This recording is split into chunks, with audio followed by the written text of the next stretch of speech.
Joe Rogan here. Just wanted to say that I'm no longer doing jiu-jitsu. I am now recording bands. And next week, if you watch my channel, you can find out whether or not you are pregnant. So I will see you next week.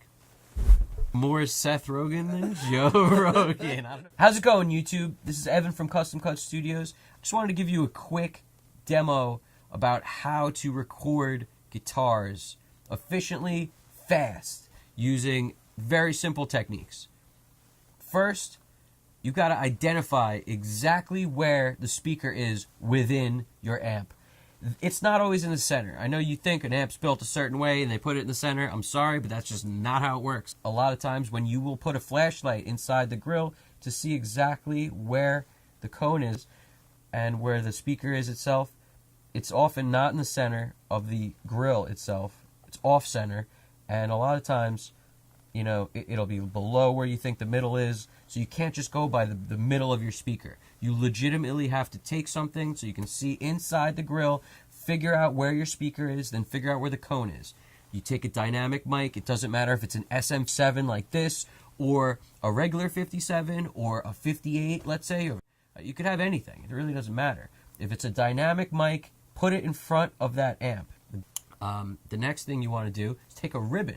There's really nothing like a ribbon for natural sounds. It's just amazing what you can get out of that technology with the ribbon. What you want to do is mix that ribbon with that dynamic, and you'll get this perfect blend of warmth and attack. You could also take a tube mic and put it deeper in the room, and you'll be able to get, you know, more of that reverb sound combined with the attack from the dynamic and that warmth from that ribbon. And, you know, maybe you'll use one of those mics, maybe you'll use all three, maybe you'll use two of them, with whichever mic dominantly featured in the mix, and you could create different sounds. And that's how I like to find my guitar tones.